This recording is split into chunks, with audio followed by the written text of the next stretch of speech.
Makanya ini dipikir ya, saya ulang lagi, harus dipikir secara matang-matang bahwa kita tidak boleh terlena oleh kehidupan menjadi bodoh kan. Anda minum teh, kemudian anak Anda jatuh di pinggir Anda. Paham ya? Nah sekarang menyangkut mukjizat. Ini masih tentang ayat ini, nanti sampean tahu logikanya. Tak bedain, tidak jawab satu-satu aja. Karena iman sarannya harus tahu. Fa'lam itu tak tahu. Fa'lam annahu la ilaha. Ketika sekarang telur, saya memberitahu misalnya, telur ini udah dipitik, cara kowe mungkin tor. Ayo jawab satu-satu. Mungkin kan? Tapi pertanyaannya, saat telur menjadi pitik kemudian mungkin, dan ayam ini bisa terbang, bisa selingkuh, bisa punya anak turun, itu menjadi mungkin itu kan kamu pun tidak ikut menciptakan. Ikut gak kamu menciptakan telur menjadi ayam? Tidak kan? Kan di luar kudrah kamu, di luar kemampuan kamu. Tapi kamu bilang itu mungkin. Ada onta yang buting, yang sudah hamil sudah. Kamu bilang, nanti onta ini mau punya anak. Dan anaknya nanti bisa jalan seperti induknya. Kamu katakan apa? Mungkin. Tapi saat Anda katakan mungkin, Anda ikut menciptakan enggak? Enggak kan? Tetap itu kudrahnya Allah. Tetap itu. Maka para nabi itu tidak tahu bedanya antara onta yang keluar dari indukannya dan keluar dari batu. Itu syaratnya jadi nabi, syaratnya jadi wali. Nah, saya kira ono nabi. Makanya Nabi Soleh ditakoki, bukti nak kudrahe pangeran ubi. Lah kamu minta apa, kata Nabi Soleh? Silahkan ada onta keluar dari batu itu. Nabi Soleh bisa. Ya tenan terus onta keluar dari batu. Terus kaumnya gawok. Wah kok hebat tenan onta metu kok batu. Jare Nabi Soleh, ya padha karo onta lahir kok indukane. Bedane apa? Ya beda. Lah bedane apa? Metu kok watu kok ya ora melok gawe. Metu kok indukane ya kowe ora melok gawe. Bedane apa? Tapi tak temu kena hijab, ngono niku ana bedane. Cara nabi-nabi ora roh bedane. Lah kula termasuk warasatul anbiya ya ora roh bedane cara. Waras utek kula niku waras. Lha iya misale kowe cara iman seperti itu yakin dadi wali. Wes sama amatir-amatir lah, wali swasta lah, pokoknya wis dadi wali. Jadi manusia itu lucu, sesuatu yang dia pun tidak bisa, iku sok bedakno. Kalau telur menjadi ayam mungkin. Sapi keluar dari indukan mungkin, biji padi menjadi padi besar mungkin, tapi nak watu kok jadi biji padi mukhal. Lo saat yang dikatakan mungkin itu apakah manusia ikut memberi? Tidak kan? Ikut menciptakan? Harusnya kan tetap bilang, yo aku menyaksikan itu karena ada kekuatan X yang menciptakan itu. Harusnya dia kalau mau konsisten kan, saya tidak bisa menciptakan telur jadi ayam, tapi ada kekuatan lain yang menciptakan. Dan saya tidak bisa. Jadi telur keluar dari ayam ya kita tidak bisa menciptakan. Sapi keluar dari indukan ya kita tidak bisa menciptakan. Termasuk untanya Nabi Soleh yang keluar dari batu besar kita.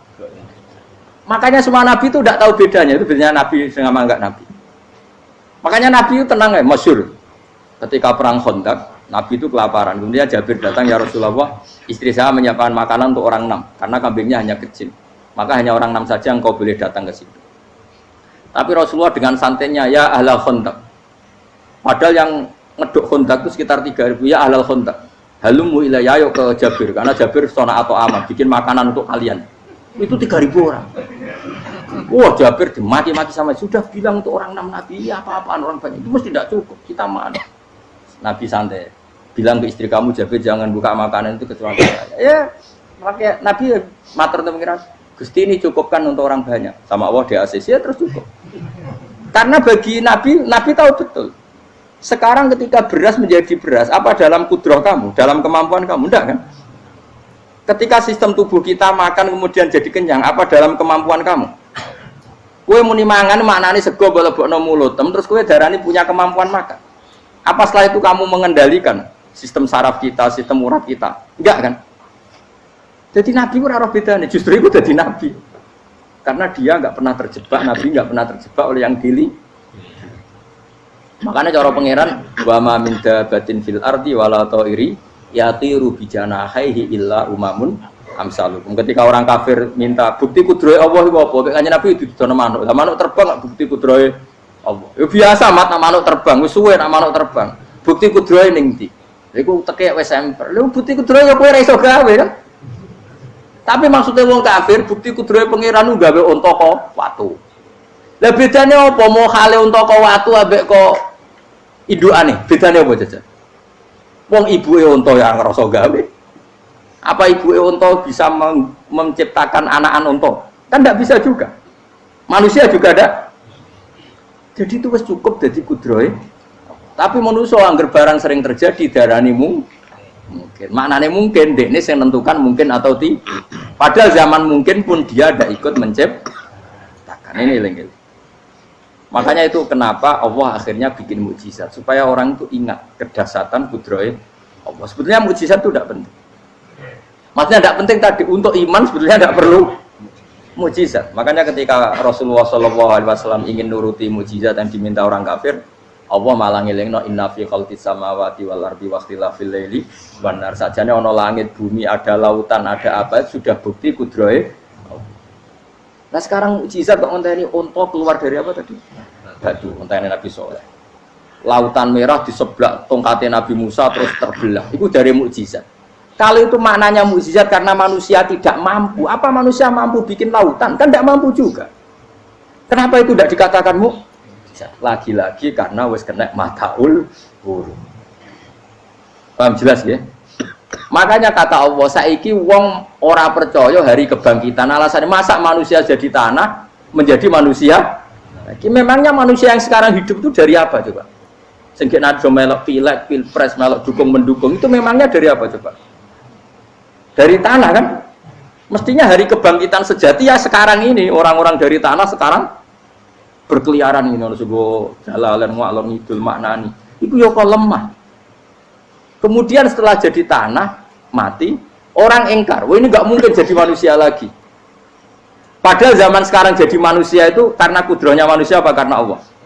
Karena Allah. Dan manusia sekarang dari tanah apa enggak? Dari tanah. Harusnya ya berpikir seperti itu. Kalau kudrohnya Allah bisa menjadikan manusia sebanyak ini dari tanah, tentu Allah tetap mampu nanti setelah jadi tanah menjadi manusia. Itu malah kula nu wedi urip nggih wedi tenan. Karena tadi dari hidup menjadi tidak tahu. Annasun wa idza matu tidak tahu. Kita semua punya tidur setelah mati baru karena baru tersadar. Makanya analogi itu penting, kias itu penting. Ya saya beri contoh berkali-kali saya menyontohkan. Sampean tak warai hujah ulama. Nanti pasti sampean taslim itu pasti nyerah. Kalau kamu disebut jeleknya oleh orang lain, kamu mangkel nggak? Mangkel kan? Itu Imam Ghazali gini, kamu tak kasih resep supaya kalau ada orang mengingatkan kejelekan kamu itu tidak mangkel. Apa itu resepnya? Misalnya gini, di baju saya ini, inna fi thawbika akroban wa hayatan. Di baju kamu itu ada kalajengking yang berbisa atau ada ular yang berbisa. Ada orang mengingatkan itu. Kamu terima kasih apa enggak? Terima kasih. Karena ada sesuatu yang bahaya di diri kamu, diingatkan, dan karena diingatkan itu Anda terus bisa menghilangkan sesuatu yang bahaya tadi. Sekarang kamu punya sifat hasud, sifat dengki, sifat riya, sifat-sifat yang buruk. Itu sesuatu yang mencelakakan kamu di akhirat. Kemudian ada orang mengingatkan itu, harusnya kan kamu matur nuwun karena sifat yang buruk kamu diingatkan, kemudian kamu berusaha Wong diingatkan ada kalajengking yang hanya madorot di badan kamu saja kamu terima kasih. Ini diingatkan ada hasud dengki yang madorotnya dunia akhir, kamu tidak terima kasih. Jadi itu ulama dulu. Jadi kalau bikin hujah itu gampang sekali. Sehingga ulama dulu kalau berdebat kemudian diingatkan temannya, kalau dia salah misalnya, itu ya tenang saja. Karena mereka cukup punya akal, punya analogi untuk nganggap itu biasa. Kayak diingatkan ada kalajengking di tubuh kamu. Kamu matur nuwun enggak sama ingatkan? Tadi saya ngaji sore, ngaji di sini cerita. Kila itu Imam Ahmad. Itu mudah mereka iman sama Allah dan Rasul. Maka yu'minu billahi wal yaumil akhir falyukrim apa? Jaru. Kalau kamu iman sama Allah dan Rasul maka muliakan tetangga. Itu ada seorang ulama dipanggil tetangganya, ayo ke rumah saya. Setelah sampai, dah pulang saya tidak jadi butuh. Sampai di rumahnya dipanggil lagi. Ke situ lagi, dah pulang lagi saya sampai 3 kali. Itu si ulamanya senyum-senyum santai. Ketika pemuda tadi insaf dan minta maaf, kenapa Pak Ulama kamu kok tenang saja? Jawabannya enggak. Kata Rasulullah, saya disuruh hormat tetangga. Saya senang sekali bisa melakukan perintah Rasulullah. Jadi saya nurut kamu itu tidak ada urusannya dengan kamu karena perintahnya Rasulullah. Nangis pemuda tadi. Kalau kita kan enggak, gengsi dong, giambar. Ini kan kita gayanya mulai sunnah Rasul, tapi utek itu jihadun nafsi. Nah kalau kamu sudah gitu, Tak daftar dadi wali, mbok KPU-ne oleh nyetujui mbok kapan ora roh tapi tak daftar. Saya ulang lagi, jadi kamu harus terbiasa dengan kias yang diajarkan Quran ya. Jadi ketika bibijian jadi pohon besar, itu pun kamu katakan mungkin. Padahal ketika kamu katakan mungkin, kamu pun tidak ikut menumbuhkan bibijian jadi pohon asam yang besar. Itu menunjukkan kudrohnya Allah. Artinya sebetulnya kamu hidup semuanya itu hanya menyaksikan kudrohnya Allah tanpa kamu memberi kontribusi. Kenapa kamu yang menentukan mau hal dan tidak mau hal? Harusnya mau taslim menyerahkan diri nak kabeh mau nyakseni kekuasaane Allah. Itu sing dimaksud Quran apa ya tanazzalul amru bainahunna lita'lamu annallaha ala kulli syai'in qadir wa annallaha qad ahata bi kulli syai'in ilma. Alam raya dibikin variasi kayak gini mau tujuannya Allah supaya kalian menyaksikan kemampuannya.